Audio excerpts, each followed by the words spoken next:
Selamat datang di pembahasan mendalam kita. Hari ini kita akan menyelami dunia intelijen cyber yang sangat berpengaruh tapi mungkin jarang terdengar oleh Anda. Unit 8200 milik militer Israel. Unit yang cukup legendaris ya sebenarnya. Betul. Kita akan membedah transkrip sebuah diskusi yang mengupas tuntas unit ini. Dari mana asalnya, gimana cara kerjanya, dan apa dampaknya yang luar biasa. Jadi, misi kita kali ini adalah mencoba mengerti bagaimana sebuah negara sekecil Israel, tanpa sumber daya alam limpah, bisa jadi, ya, raksasa di dunia cyber. Itu pertanyaan yang menarik. Dan gimana unit 8200 jadi kunci suksesnya. Kita lihat cara mereka menjaring talenta, melatihnya, dan apa yang terjadi setelah para anggotanya pensiun dari militer. Oke. Sedikit gambaran awal yang menarik dari sumber kita nih. Perdana Menteri Israel pernah menyetarakan unit ini dengan NSA-nya Amerika. Ini bukan unit sembarangan kan? Wah, setara NSA. Itu klaim yang besar ya. Iya, siap untuk membongkarnya. Mari kita mulai. Pertama-tama, kita perlu pahami konteks unik Israel dulu. Negara kecil, dikelilingi tetangga dengan budaya dan agama mayoritas yang berbeda. Plus, yaitu tadi, tidak punya minyak. Betul. Kondisi geografis dan politiknya sangat menentukan. Sumber kita pakai analogi yang cukup kena sih. Israel itu seperti butir pasir yang masuk ke cangkang tiram. Terus, menerus diganggu gitu kan? Hingga akhirnya jadi mutiara. Analogi yang pas. Keterdesakan memicu inovasi. Tepat. Keterdesakan ini memicu inovasi. Tepat sekali. Tekanan konstan itu mendorong mereka untuk unggul di teknologi, terutama demi pertahanan, karena ya merasa butuh banget. Contohnya yang paling terkenal apa ya? Contoh paling ikonik mungkin Iron Dome, sistem pertahanan udara yang diklaim bisa mencegat 90% roket lawan. Ini bukti investasi besar-besaran di teknologi pertahanan. Dan ini kayaknya merembet ke masyarakatnya secara umum ya, bukan cuma militer aja. Israel itu negara yang sangat tech-savvy. Oh ya, Banget. sumber menyebutkan rasio ilmuwan dan teknisi per kapita mereka lebih tinggi dari AS. Penetrasi smartphone dan pengguna internet juga lebih masif. Mereka konsisten di jajaran negara paling inovatif. Nah, di dalam ekosistem teknologi tinggi inilah fokus pada keamanan cyber jadi sangat menonjol. Lihat saja pembangunan CyberSpark di Beersheba. Oh, CyberSpark. Itu apa ya? Itu kompleks raksasa yang menyatukan markas baru Unit 8200, terus ada Universitas Ben Gurion, ada tim tanggap darurat cyber nasional Israel atau CERT, semacam pemadam kebakaran untuk insiden cyber gitu, dan banyak perusahaan keamanan cyber komersial. Wow, semua jadi satu tempat. Iya, semua dalam satu lokasi terpadu. Netanyahu sendiri secara eksplisit menyebut 8.200 setara NSA saat meresmikan bagian dari kompleks ini. Ini menunjukkan ambisi mereka. Ternyata unit ini bukan barang baru ya. Akarnya sudah ada sejak 1950-an. Awalnya namanya Unit 515, terus jadi Unit 848. Iya, masih pakai alat-alat bekas dari AS katanya. Pasang antena di bukit, nyadap telepon, masih skala kecil dan rahasia banget. Tapi skalanya kecil. Karena ukurannya kecil waktu itu. Titik baliknya kapan ini? Nah, titik baliknya itu Perang Yom Kippur 1973. Itu pukulan telak buat mereka. Kenapa memangnya? Seorang perwira intelijen dari Unit 848 tertangkap oleh Surya dan ya membocorkan banyak informasi tentang unit ini. Wah, bahaya itu. Bahaya sekali.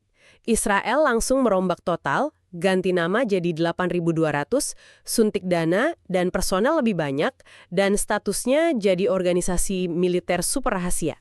Super rahasia gimana maksudnya? Saking rahasianya, anggota baru bahkan dilarang memberitahu orang tua mereka di unit mana mereka bertugas.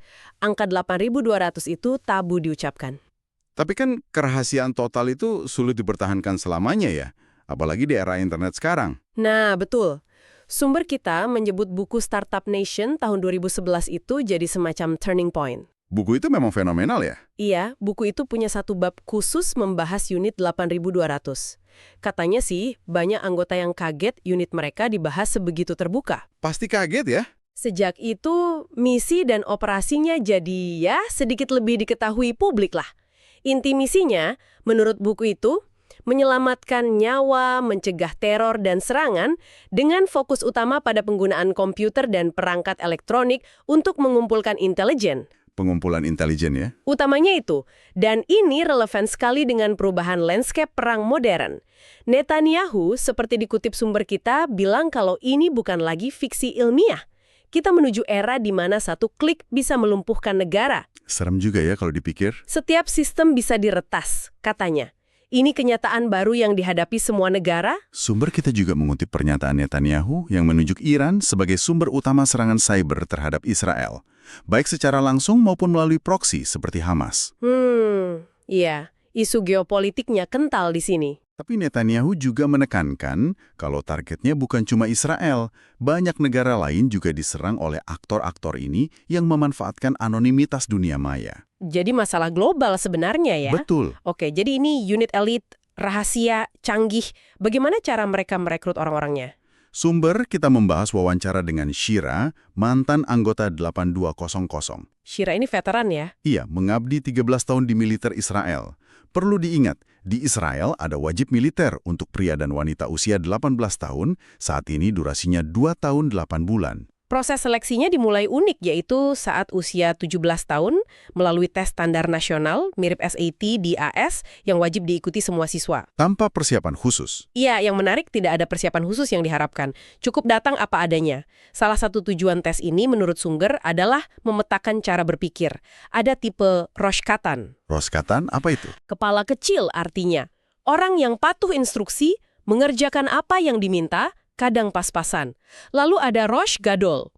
Kepala besar. Betul, Rosh Gadol, kepala besar. Mereka yang proaktif, berani mempertanyakan status quo, berpikir outside the box, punya inisiatif, bahkan melakukan lebih dari yang diminta. Nah, unit 8200 ini secara spesifik berburu para Rosh Gadol. Jadi bukan cuma soal pintar akademis ya, tapi juga soal mentalitas dan inisiatif. Persis, karakter juga penting. Shira ini contohnya. Dia aktif di berbagai organisasi, pramuka, suka jadi sukarelawan.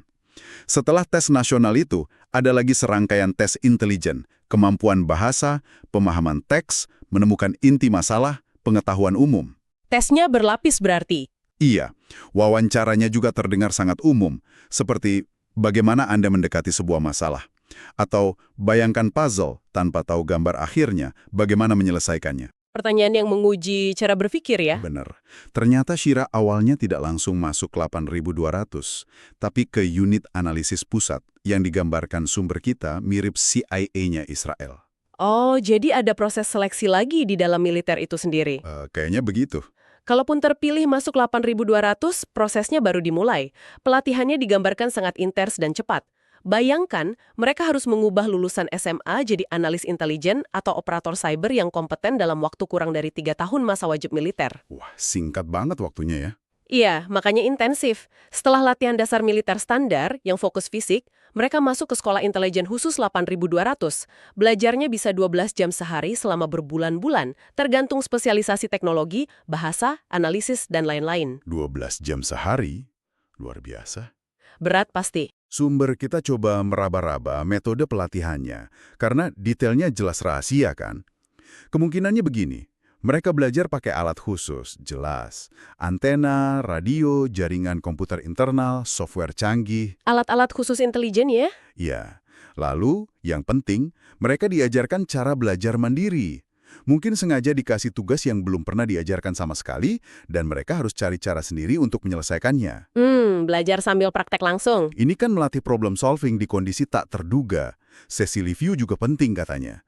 Kenapa kamu ambil keputusan ini? Kenapa tidak pakai cara itu? Jadi terus dievaluasi ya cara berpikirnya ya? Benar. Ada juga simulasi bertekanan tinggi dengan sumber daya minim. Sumber kita menganalogikannya seperti misi Apollo 13. Tim di bumi harus super kreatif mencari solusi dengan alat seadanya untuk menyelamatkan astronot. Wah, analogi yang kuat. Tekanan dan jenis kreativitas seperti itulah yang coba ditanamkan. Terus, apa persisnya kerjaan unit 8200 sehari-hari? Mereka adalah unit SIGINT, Signals Intelligence. Artinya, tugas utama mereka mengumpulkan informasi dari sinyal dan komunikasi lawan. Komunikasi lawan itu apa aja contohnya? Bisa dari membaca koran dan media online lawan, mendengarkan siaran radio, menganalisis dokumen yang bocor atau direbut, menyadap telepon, sampai meretas jaringan komputer musuh. Wah, luas sekali ya cakupannya. Iya, Ini butuh kemampuan menyaring informasi dengan cepat, keahlian bahasa asing yang mumpuni, pastinya, dan tentu saja kriptografi membuat kode rahasia sendiri, sekaligus memecahkan kode lawan. Kadang untuk dapat data krusial, mereka harus masuk lebih dalam, meretas sistem lawan ya. Betul. Ini taruhannya tinggi sekali. Kalau gagal, bisa berakibat fatal bagi pasukan di lapangan atau bahkan warga sipil. Makanya tekanannya besar. Sumber kita kasih beberapa contoh operasinya. Misalnya, menyusup ke jaringan komunikasi sel teroris. Itu pasti target prioritas. Bayangkan, bisa memantau semua SMS, telepon, email mereka. Kalau bisa sampai meretas smartphone target, mungkin bisa mengaktifkan mikrofon atau kamera dari jauh, atau melacak lokasi GPS secara real-time. Gila, itu level intelijen yang sangat detail dan intrusif ya. Iya. Contoh lain yang sangat terkenal adalah Operasi Orchard tahun 2007. Serangan udara Israel ke fasilitas nuklir Suriah yang dirahasiakan selama 10 tahun. Oh iya, saya pernah dengar itu. Gimana peran 8200 di situ? Wilayah udara Suriah tanpa terdeteksi radar. Nah, diduga sebuah pesawat perang electronic warfare, milik Israel, kemungkinan dioperasikan oleh personel 8200 berhasil menipu sistem pertahanan udara Suriah. Menipu gimana maksudnya? Secara elektronik, mereka membuat layar radar Suriah tampak bersih, seolah tidak ada pesawat masuk. Radar musuh dibutakan secara digital. Jadi kayak di film-film gitu ya? Kurang lebih begitu, ini memungkinkan jet penyerang masuk, menghancurkan target, dan keluar tanpa perlawanan berarti. Ini contoh sempurna mentalitas Rosh Gadol yang diterapkan dalam skala besar, memikirkan solusi beberapa langkah ke depan. Wah, membutakan radar musuh secara elektronik, itu benar-benar next level sih. Cyber warfare dan electronic warfare memang sering berjalan beriringan. Ada lagi cerita menarik dari Avishai, mantan anggota 8200 yang dikutip Forbes. Dia pernah ditugaskan meretas komputer di negara musuh A untuk mengambil data penting. Oke, terus? Dia berhasil masuk, tapi datanya terenkripsi super kuat. Butuh waktu lama sekali untuk dipecahkan. Pasti frustrasi ya? Nah, idenya gila. Dia ingat pernah punya akses ke stasiun cracking pemecah kode super cepat di negara musuh B dari misi sebelumnya. Tunggu, dia mau pakai komputer musuh lain buat mecahin data musuh pertama? Iya, jadi dia ambil resiko, meretas lagi stasiun di negara B, mengunggah data terenkripsi dari negara A ke sana, memecahkannya pakai komputer super cepat negara B, lalu mengunduh hasilnya kembali ke Israel, semua tanpa ketahuan. Itu berani banget dan cerdik sekali. Resiko ketahuannya kan double. Betul. Misi yang harusnya butuh berbulan-bulan selesai dalam sehari katanya. Luar biasa akalnya. Avishai ini kemudian ikut mendirikan Wix, platform website yang banyak dipakai orang. Wow, dari peretas negara jadi pengusaha teknologi sukses? Tekanan dalam misi-misi seperti itu pasti luar biasa ya? Pasti. Sumber menggambarkannya seperti bertaruh di meja rulet. Tapi taruhannya nyawa manusia. Kadang peluang sukses mungkin cuma 10%. Tapi karena tidak ada opsi lain, solusi yang belum sempurna pun terpaksa dijalankan. Menunggu hasilnya pasti deg-degan banget ya. Menunggu hasilnya itu momen paling menegangkan. Tapi begitu misi berhasil, euforianya tak terbayangkan. Tos antar anggota tim, perayaan kecil, mungkin sampai melihat dampak kerja mereka di berita malam. Bagaimana struktur internal unit sebesar ini? 8200 ada di bawah AMAN, Badan Intelijen Militer Israel, dan bekerja sangat erat dengan unit-unit tempur. Iya, integrasinya penting. Mando, tapi budaya Rosh Gadol tadi dijaga betul katanya. Bahkan ada formulir khusus bernama sebaliknya. Formulir sebaliknya. Apa itu? Formulir ini memungkinkan prajurit pangkat rendah untuk secara resmi menantang keputusan atasannya jika dia punya argumen kuat dan solusi alternatif yang lebih baik. Wah, menarik. Jadi, ada mekanisme formal untuk menyampaikan perbedaan pendapat ya? Sepertinya begitu. Ini menumbuhkan rasa kepemilikan yang kuat.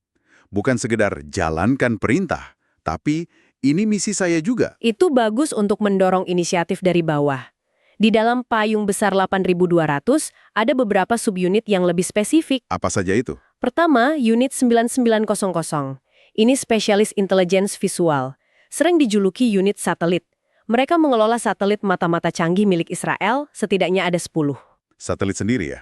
Iya, satelit ini bisa keliling bumi tiap 90 menit, memberikan pantauan global. Kameranya canggih, bisa lihat menembus awan, malam hari, bahkan membuat peta 3D super detail. Jadi pasukan di lapangan bisa minta mata dari langit kapan saja.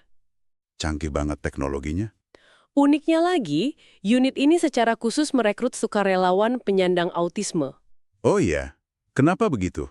Individu dengan spektrum autisme tertentu sering punya kemampuan luar biasa dalam menganalisis citra satelit secara detail dan menemukan pola anomali yang terlewat oleh orang lain. Fokus dan ketelitian mereka sangat berharga. Wah, pendekatan yang menarik ya. Lalu ada unit apa lagi? Lalu ada unit 81. Ini semacam pabrik mainan intelligence-nya 820. Mereka merancang dan memproduksi perangkat teknologi khusus sesuai kebutuhan pasukan tempur atau unit intelijen lain. Contohnya gimana? Contoh dari sumber, pasukan butuh ranjau yang bentuknya seperti batu tapi punya sensor gerak dan suara. Unit 81 lah yang membuatnya. Kita bisa bayangkan mereka juga membuat alat sadap mini, drone khusus, atau gadget mata-mata lainnya. Jadi kayak Q di film James Bond gitu ya? Hahaha, mungkin bisa dibilang versi nyatanya. Dan yang paling puncak, ada program Talpiot. Talpiot, ini lebih elit lagi. Kalau 8200 merekrut 1% kandidat terbaik secara umum, Talpiot ini merekrut 1% dari 1% terbaik itu. Super elit. Wow. Program pelatihannya saja 41 bulan, hampir 3,5 tahun. Bandingkan dengan beberapa bulan di 8200 biasa. Karena investasi besar ini, anggotanya wajib mengabdi total 9 tahun. Lama juga ya, 9 tahun. Fokusnya apa mereka? Fokus mereka lebih ke riset dan pengembangan, R&D, menciptakan teknologi dan metode intelligence masa depan. Mereka belajar fisika, matematika, ilmu komputer tingkat tinggi, sampai aerodinamika dan harus paham kebutuhan semua cabang militer. Mereka bahkan ikut latihan terjun payung bersama pasukan elit untuk merasakan langsung kondisi lapangan. Jadi mereka ini think tank sekaligus insinyur super canggih ya. Contoh proyek Talpiot yang disebut sumber ini menarik. Pilot helikopter sering mengeluh sakit punggung. Oh ya? Terus gimana? Anggota Talpiot tidak sekedar terima laporan, tapi mereka menganalisis secara mendalam gerakan tulang belakang pilot saat terbang dan mendarat, bahkan sampai melubangi kursi untuk merekam langsung. Dari analisis itu, mereka merancang ulang kursi helikopter yang lebih ergonomis. Wah, sampai segitunya ya risetnya. Ini menunjukkan fokus mereka pada inovasi yang benar-benar memecahkan masalah nyata. Betul. Jadi, kalau dibandingkan dengan NSA Amerika, bagaimana posisi 8200? Ya gimana perbandingannya? Perbedaan utama jelas skala dan jangkauan.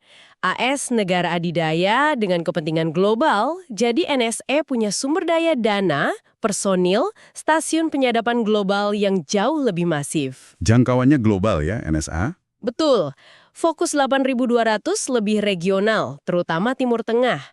Tapi fokus yang lebih sempit ini bisa berarti pemahaman mereka terhadap dinamika regional sangat mendalam, sehingga kualitas analisis dan kecanggihan teknologi di area fokusnya bisa jadi setara atau bahkan lebih unggul dari NSA dalam kasus tertentu. Jadi lebih fokus tapi mungkin lebih dalam ya di areanya. Bisa jadi begitu. Perkiraan jumlah personil aktif 8.200 sekitar 5.000 sampai 10.000 orang. Satu hal menarik yang disorot sumber adalah tingkat turnover atau pergantian personel di 8.200 yang tinggi.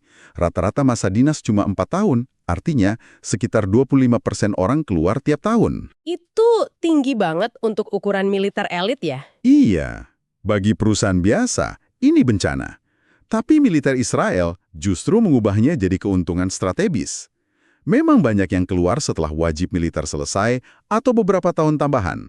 Tapi ada juga yang bertahan lama, seperti Shira tadi, yang sampai 10 tahun lebih. Nah, inilah titik temu dengan fenomena Startup Nation.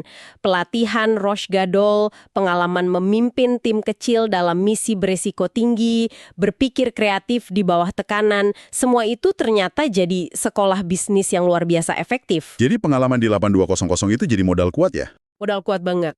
Alumni 822 keluar dengan modal pengalaman yang sangat dicari di dunia startup dan teknologi.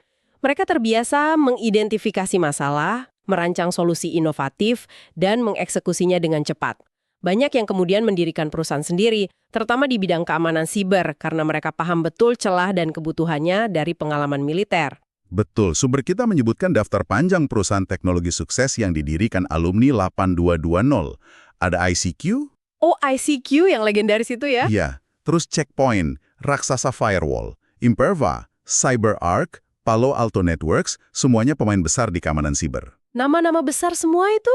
Bahkan Waze, aplikasi navigasi yang dibeli Google miliaran dolar, itu juga salah satu pendirinya alumni 8220. Ini luar biasa dampaknya. Tim intelijen ancaman di Palo Alto Networks bahkan dinamai Unit 42. Jelas sebuah penghormatan ke unit asal mereka. Jadi, banyak pimpinan senior di perusahaan teknologi global ini adalah mantan peretas negara kelas dunia ya. Bisa dibilang begitu. Talenta lulusan 8.200 ini jadi rebutan bukan cuma di Israel, tapi juga perusahaan multinasional. Raksasa seperti Google, Microsoft, Amazon, Intel, semua membuka pusat R&D besar di Israel. Salah satunya ya untuk menyerap talenta dari unit seperti 8.200. Pantesan banyak raksasa teknologi buka kantor di sana ya? Iya, akuisisi besar sering terjadi. Google beli Waze, Intel beli Mobileye, teknologi mobil otonom, senilai 15 miliar dolar. Bahkan investor legendaris Warren Buffett yang jarang investasi di luar AS membeli perusahaan perkakas Israel senilai 4 miliar dolar, menyebutnya salah satu bisnis terbaik yang pernah ia lihat. Warren Buffett sampai investasi, wow! Ini menunjukkan kualitas ekosistem teknologi yang salah satunya dipupuk oleh alumni 8.200. Dan hubungan antar alumni ini tetap kuat ya katanya? Betul, mereka masih wajib ikut latihan cadangan, bisa sampai 3 minggu setahun hingga usia 40-an, jadi mereka tetap update teknologi militer terbaru dan saling bertemu. Ada juga reuni tahunan. Jaringannya kuat berarti? Di negara sekecil Israel, jaringan alumni 8200 ini sangat erat dan berpengaruh. Bisa dibilang semacam mafia teknologi dalam arti positif, saling bantu, berbagi info, dan merekrut sesama alumni. Tapi, diskusi ini tidak akan lengkap tanpa menyentuh sisi kontroversialnya ya, yang juga diangkat oleh sumber kita. Iya, penting untuk melihat dari berbagai sisi. Ada kontroversi apa? Pada tahun 2014 muncul surat terbuka dari 43 veteran 8200. Isinya cukup mengejutkan. Mereka memprotes praktik pengintaian yang mereka anggap berlebihan dan intrusif terhadap warga Palestina di wilayah pendudukan. Oh, ada protes dari internal ya? Iya, mereka menyatakan menolak jadi alat untuk memperdalam kontrol militer. Apa persisnya keberatan mereka menurut sumber itu? Apakah hanya soal privasi secara umum?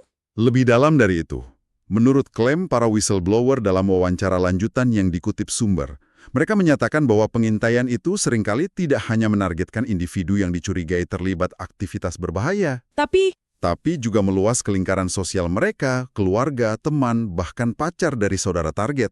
Wah, kok sampai segitunya? Tujuannya apa? Tujuannya, klaim mereka adalah untuk mencari informasi pribadi yang memalukan atau rahasia, seperti orientasi seksual, masalah kesehatan, perselingkuhan, yang kemudian bisa digunakan sebagai alat pemerasan, blackmail, untuk memaksa orang bekerja sama atau menjadi informan. Astaga, itu tuduhan yang sangat serius ya? Menggunakan informasi pribadi untuk memeras? Sangat serius. Ini tentu saja memicu pertanyaan etis serius tentang pelanggaran privasi terhadap orang-orang yang mungkin tidak melakukan kesalahan apapun. Perlu kita tekankan lagi nih. Kita di sini hanya melaporkan apa yang tertulis di sumber, tanpa memihak atau memvalidasi klaim ini ya. Iya, betul. Kita sampaikan informasinya secara objektif. Jadi, gambaran keseluruhannya memang kompleks ya. Di satu sisi, 82.000 adalah motor inovasi teknologi dan kekuatan pertahanan Israel, yang juga berkontribusi pada ekonomi lewat Startup Nation. Kontribusi ekonominya signifikan. Tapi di sisi lain ada pertanyaan etis serius terkait metode operasinya, setidaknya menurut kesaksian beberapa mantan anggotanya itu. Betul.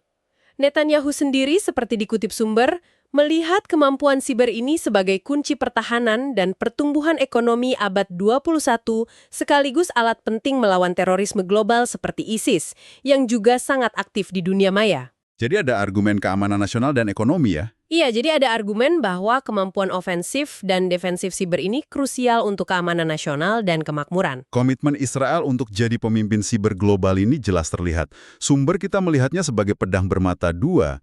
Menarik melihat negara sekecil itu bisa begitu fokus dan berhasil membangun kapabilitas siber kelas dunia. Memang pencapaian yang luar biasa dari sisi teknologi dan organisasi. Tapi di saat bersamaan, ini juga bisa menimbulkan kekhawatiran tentang potensi penyalahgunaan kekuatan, ketidakseimbangan dalam konflik, dan mendorong perlombaan senjata siber global yang makin panas. Risiko eskalasi selalu ada di dunia siber. Jadi kalau kita tarik benang merahnya nih, unit 8200 ini bukan sekedar unit mata-mata militer biasa. Ia adalah kawah candra di muka yang mencetak talenta teknologi, pusat inovasi, dan inkubator kepemimpinan yang dampaknya terasa jauh melampaui bidang militer. Iya, dampaknya ke ekonomi dan masyarakat luas. Membentuk wajah Israel sebagai startup nation dan pemain kunci di panggung teknologi global. Sebagai penutup, ada satu pertanyaan menarik yang diajukan sumber kita untuk kita renungkan bersama. Apa itu? Pikirkan implikasinya. Banyak alumni elit dari unit peretasan negara seperti 8.200 kini bekerja di posisi penting di perusahaan teknologi raksasa global, sebut saja Google, Microsoft, dan lainnya. Ya, tadi sudah dibahas ya. Nah, individu-individu ini mungkin masih punya ikatan kuat dengan unit intelijen asal mereka, misalnya lewat tugas cadangan tahunan.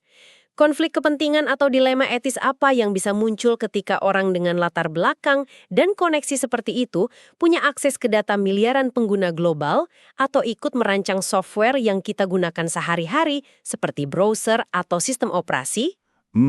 Pertanyaan yang dalam ya. Potensi konflik kepentingan? Bagaimana perusahaan-perusahaan ini dan kita sebagai masyarakat sebaiknya mengelola potensi risiko ini? Ini bukan hanya soal Israel, tapi juga negara lain yang punya hubungan erat antara militer dan industri teknologinya. Sebuah pemikiran yang layak didalami lebih lanjut oleh Anda semua. Pertanyaan yang sangat relevan di era digital ini. Terima kasih sudah menyimak pembahasan mendalam kita kali ini tentang Unit A200. Sampai jumpa di penjelajahan berikutnya.